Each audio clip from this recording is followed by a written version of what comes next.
نحمده ونصلي ونسلم على رسوله الكريم أما بعد فأعوذ بالله من الشيطان الرجيم بسم الله الرحمن الرحيم واتل عليهم نبأ نوح إذ قال لقومه يا قوم إن كان كبر عليكم مقامي وتذكيري بآيات الله فعلى الله توكلت فأجمعوا أمركم وشركاءكم ثم لا يكن أمركم عليكم غمة ثم اقضوا إلي ولا تنظرون. اور انہیں نوح کی خبر پڑھ کر سناؤ جب اس نے اپنی قوم سے کہا اے میری قوم اگر میرا قیام کرنا اور میرا اللہ کی آیتوں کے ذریعے نصیحت کرنا تم پر بھاری ہے تو میں نے اللہ ہی پر بھروسہ کیا تو تم اپنا کام کرو اور اپنے شریکوں کو جمع کر لو، پھر تمہارا کام تم پر پوشیدہ نہ رہے، پھر میرے بارے میں جو کچھ کر سکتے ہو کر لو اور مجھے کوئی مہلت نہ دو. اس آیت سے پہلے جو آیات گزری ان میں اللہ رب العالمین نے کفار قریش کے احوال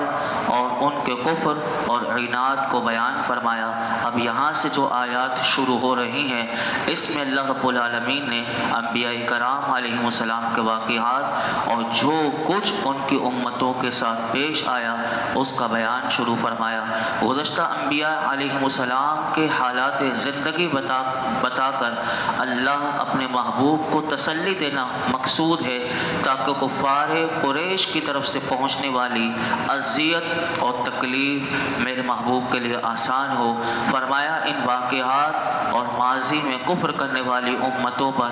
آنے والے عذاب اور دنیا میں اور ان کی ہلاکت کا بیان کفار قریش کے لیے قلبی خوف کا سبب ہو اور وہ ایمان قبول کرنے کی طرف مائل ہو. اور چونکہ سب سے پہلے حضرت نوح علیہ السلام پر ان کی قوم کی کفر اور سرکشی کی وجہ سے عذاب آیا اس لیے سب سے پہلے اللہ نے اسی کا ذکر اس آیت سے یہاں سے جو آیات شروع ہوئی اس میں فرمایا. آیت کا مختصر خلاصہ یہ ہے کہ حضرت نوح علیہ السلام نے دیکھا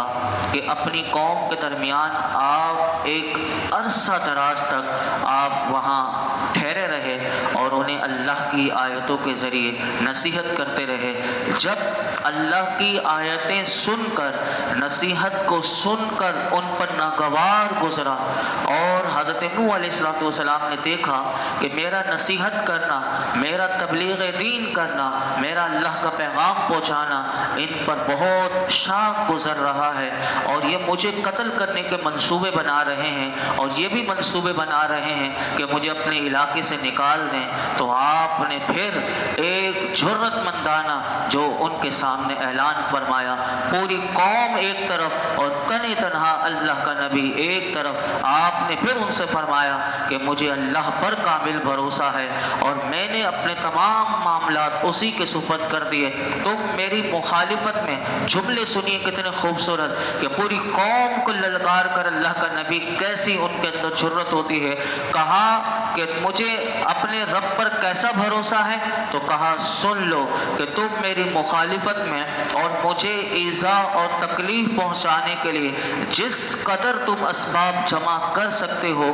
تم جمع کر لو اور جو جن باطل معبودوں کی پرستش تم کرتے ہو اور ان سب کو بھی اپنے ساتھ ملا لو. اور کہا یہ چھپ کر نہ کرنا یعنی پسے پش نہ کرنا بلکہ پوری قوم کو کہا تم نے میرے خلاف سازش کرنی ہے تو تمہاری یہ سازش پوشیدہ نہ رہے بلکہ علل اعلان سب کچھ کرو اور پھر میرے خلاف جو کچھ کر سکتے ہو اور مجھے کوئی مہلت نہ دو، مجھے کوئی تمہاری پرواہ نہیں. حضرت نوح علیہ السلام کا یہ کلام انہیں عاجز کر دینے کے طور پر تھا.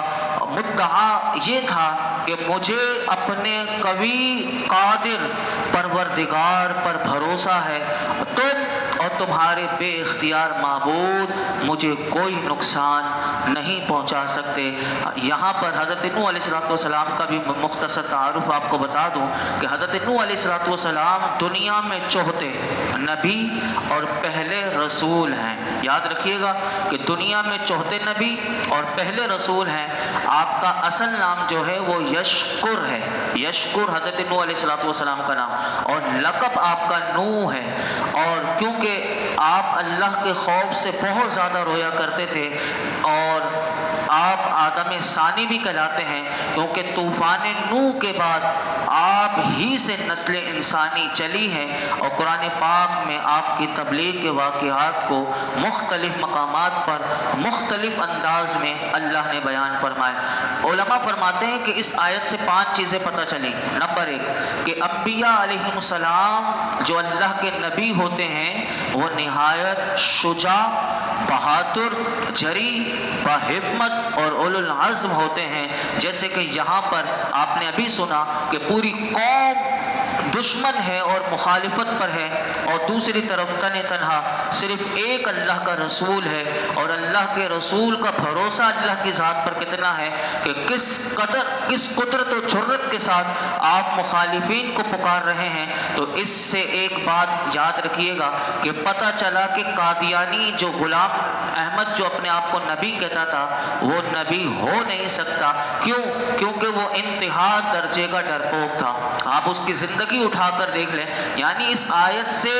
قادیانیوں کو سب کو پیغام ہے کہ تم اس آیت سے دیکھو کہ اللہ کا نبی ہوتا کتنا یعنی باہمت اور شجاع ہوتا ہے، اور قادیانیوں کا جو نبی تھا وہ اتنا یعنی جو آج بھی اس کو مرزا غلام کو ماننے والے ہیں، اس کی زندگی کو پڑھیے تو آپ کو پتہ چلے گا ساری زندگی وہ حج کرنے نہیں گیا، یعنی اتنا ڈرتا تھا کہ کہیں حج میں مجھے لوگ نہ پکڑ لیں اور مجھے کہیں نقصان نہ پہنچا دے، اور اس کو جہاں یہ پتہ چلتا تھا کہ مجھے نقصان پہنچے گا اس جگہ پر وہ جاتا نہیں تھا۔ تو یہاں سے پتہ چلا کہ اللہ کا نبی پوری قوم بھی سامنے کھڑی ہو تو وہ ڈرپوک نہیں ہوتا۔ جو نبی کا دعویٰ کر دے تو پھر ایسے جو ہوتے ہیں وہ ایسے ڈرپوک ہوتے ہیں، تو یہ نبی ہو نہیں سکتا۔ دوسری بات سنیے، اس آیت سے یہ پتہ چلا، علماء کہتے ہیں کہ لوگوں کی ایذا اور تکلیف سے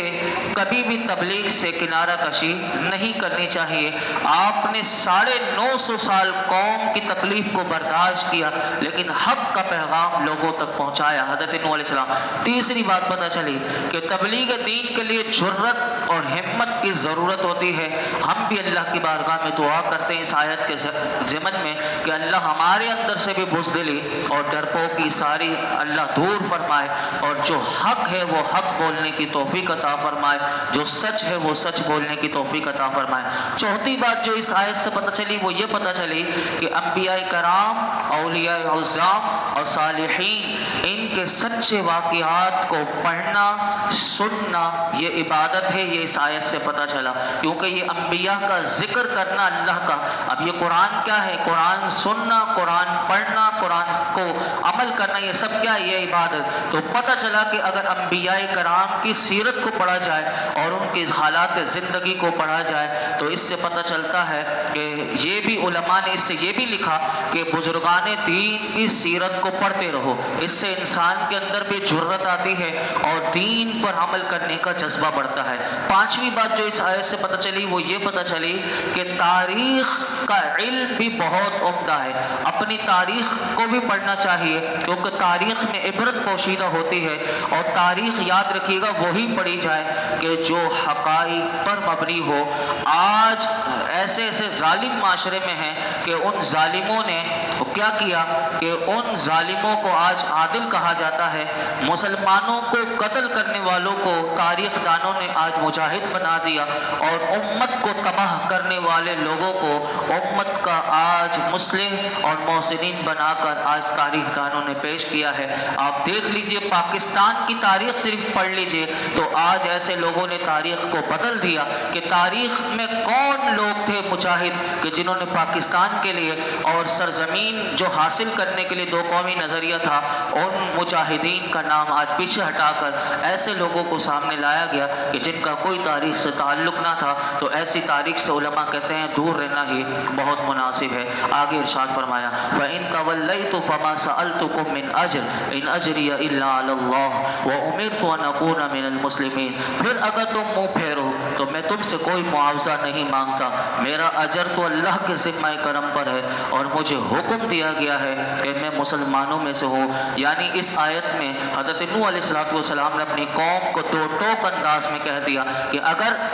میرے وعظ و نصیحت سے اعراض کرو تو میں نے تم سے وعظ و نصیحت پر کوئی معاوضہ نہیں مانگا کہ تمہارے منہ پھیرنے کی وجہ سے مجھے اس کے نہ ملنے کا افسوس ہو کہ میں نے تمہیں تبلیغ کی، تم نے مجھے اجر نہیں دیا۔ تو کہتے ہیں مجھے کوئی افسوس نہیں، بلکہ میرا اجر تو میرے رب کے ذمہ کرم پر ہے اور وہ مجھے جو جزا دے گا۔ اور فرمایا میرا وعظ و نصیحت کرنا صرف اللہ کے لیے ہے، کسی دنیاوی غرض کے لیے نہیں۔ اور اسی آیت میں آپ نے فرمایا کہ مجھے حکم دیا گیا کہ میں مسلمانوں میں سے ہوں۔ اس کے علماء کہتے ہیں دو معنی ہو سکتے ہیں۔ ایک معنی اس صورت میں ہوگا، فرمایا کہ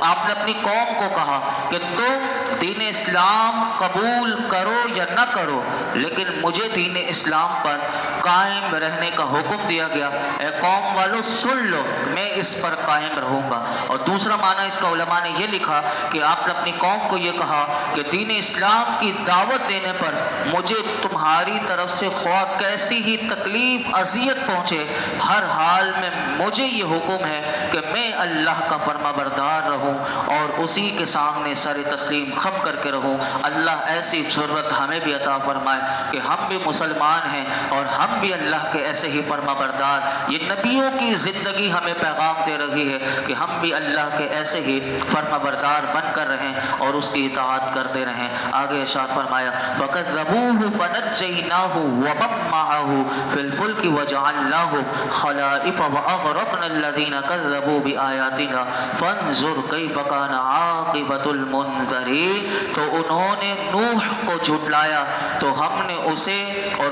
کشتی میں اس کے ساتھ والوں کو نجات دی اور انہیں ہم نے جانشین بنایا، اور جنہوں نے ہماری آیتوں کی تکذیب کی انہیں ہم نے غرق کر دیا۔ تو دیکھو ان لوگوں کا کیسا انجام ہوا جنہیں ڈرایا گیا تھا۔ اس سے پہلے اللہ رب العالمین نے حضرت نوح علیہ السلام اور ان کی قوم کے درمیان جو معاملات ہوئے تھے اس کو بیان فرمایا۔ اس آیت میں اللہ نے ان کے ساتھ جو ہوا، اب انہوں نے عمل نہ کیا، اب جو ان کے ساتھ ہوا اس کا انجام اس آیت میں اللہ نے بیان فرمایا۔ اور حضرت نوح علیہ السلام اور ان کے اصحاب کے بارے میں دو چیزیں اس آیت میں بیان فرمائی۔ ایک تو یہ کہ اللہ رب العالمین نے حضرت نوح علیہ السلام اور ان کی قوم میں سے جو آپ پر ایمان لائے تھے انہیں کافروں سے نجات دی۔ دوسری بات کہ کفار کو غرق کرنے کے بعد اسی سرزمین کا اللہ رب العالمین نے حضرت نوح علیہ السلام کے ساتھیوں کو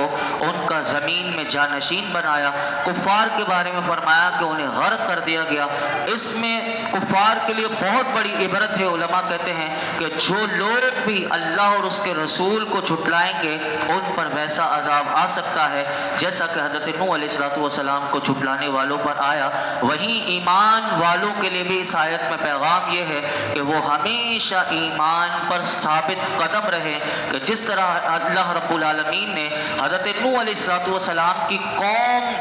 کی کفار کی طرف سے ایمان والوں کو جو تکلیف پہنچ رہی تھی لیکن انہوں نے صبر کیا، ان کے شر سے اللہ نے انہیں نجات دی، ایسے ہی جو بھی قیامت تک ایمان والا ہوگا اگر وہ ایمان پر ثابت قدم رہے تو جو بھی مخالفین ہوں گے، جو شر پہنچانے والے ہوں گے، اللہ انہیں بھی نجات دے دے گا۔ اس سے یہ پتہ چلا اللہ رب العالمین ہم سب کو قرآن حکیم میں غور و فکر کی توفیق عطا فرمائے اور ہم سب کو بھی ایمان کامل نصیب فرمائے۔ الحمدللہ رب العالمین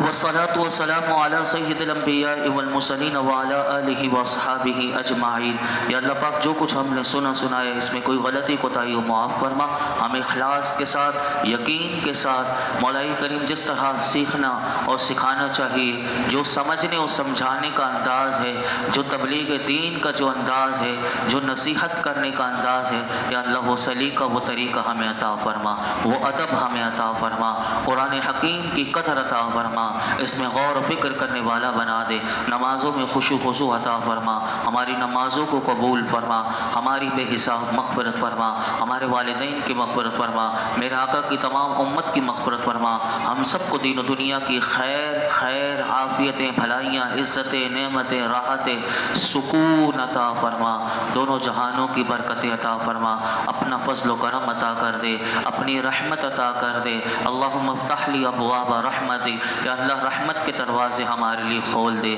اللہم افتح لی ابواب رحمتک، یا رب العالمین اس درس قرآن میں یہ جتنے حاضرین موجود ہیں ان سب کی جھولیوں کو بھر دے، جس کے دل میں جو مراد ہو پوری فرما۔ وصلی اللہ تعالی علی خیر خلق محمد وعلی آلہ وصحبہ اجمعین۔